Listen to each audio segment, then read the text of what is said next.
ओडिशा के पुरी में आज से भगवान जगन्नाथ की रथ यात्रा की शुरुआत हो रही है। यह भव्य यात्रा पुरी के जगन्नाथ मंदिर से शुरू होकर गुंडीचा मंदिर तक जाती है।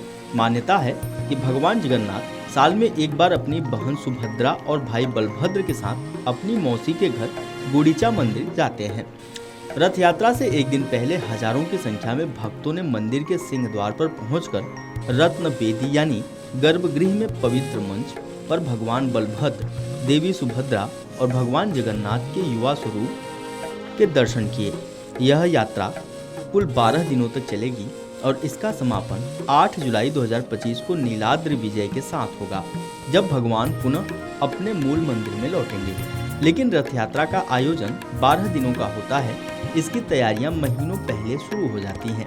रथ यात्रा के दौरान कई धार्मिक रस्में, अनुष्ठान और विशेष कार्यक्रम आयोजित किए जाते हैं। यह रथ यात्रा कुल 12 दिनों तक चलेगी और इसका समापन 8 जुलाई 2025 को नीलाद्रि विजय के साथ होगा, जब भगवान पुनः अपने मूल मंदिर में लौटेंगे। लेकिन रथ यात्रा का आयोजन 12 दिनों का होता है। इसकी तैयारियां महीनों पहले शुरू हो जाती हैं। इस रथ यात्रा के दौरान कई धार्मिक रस्में, अनुष्ठान और विशेष कार्यक्रम आयोजित किए जाते हैं।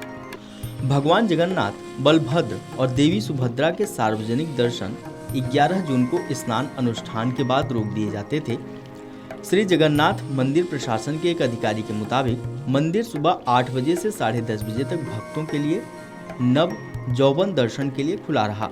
उन्होंने बताया कि भगवान जगन्नाथ, बलभद्र और देवी सुभद्रा नव यौवन वेशा पर एक खास युवा पोशाक पहने हैं। यह अनुष्ठान भगवान जगन्नाथ के कायाकल्प का उत्सव मनाने के लिए किया जाता है। इस दिन को नेत्र उत्सव यानी आंख खोलने का त्योहार भी कहा जाता है, क्योंकि इस दिन मूर्तियों की आंखों को रंगा जाता है। जगन्नाथ संस्कृति के शोधकर्ता के मुताबिक ऐसा माना जाता है कि स्नान अनुष्ठान के बाद बीमार होने के कारण देवता भक्तों के सामने प्रकट नहीं होते। रथ यात्रा से पहले वे एक पखवाड़े तक अनासर घर यानी अलगाव कक्ष में संगरोध में रहते हैं। श्री जगन्नाथ मंदिर प्रशासन के मुख्य प्रशासक अरविंद पाधी के मुताबिक नवा यौवन दर्शन के पूरे होने के बाद हमें उम्मीद है कि रथ यात्रा सुचारू रूप से चलेगी। दिन के दौरान तीनों रथ मंदिर के मुख्य द्वार के सामने खड़े रहेंगे। श्री जगन्नाथ मंदिर प्रशासन के अधिकारी ने कहा कि दोपहर में उन्हें रथ खड़ा यानी रथ यार्ड से खींचा जाएगा। रथों को पार्क करने की रस्में भी निभाई जाएंगी। 3 लकड़ी के रथों, तलाध्वज, भगवान बलभद्र का रथ, देवी सुभद्रा का देवदलन और भगवान जगन्नाथ के रथ नंदी घोष का निर्माण पूरा हो चुका है और ये 27 जून को ग्रैंड रोड पर चलने के लिए तैयार हैं।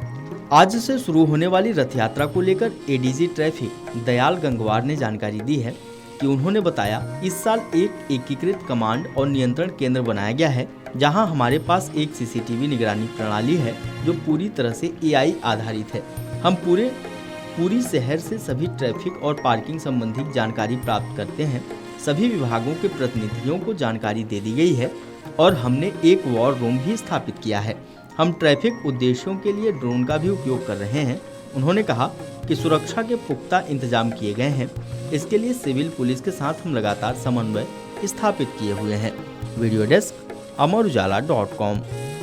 अगर आप ये वीडियो YouTube पर देख रहे हैं तो हमारे चैनल को सब्सक्राइब कर बेल आइकन दबाएं और Facebook पर देख रहे हैं तो हमारे पेज को लाइक करें।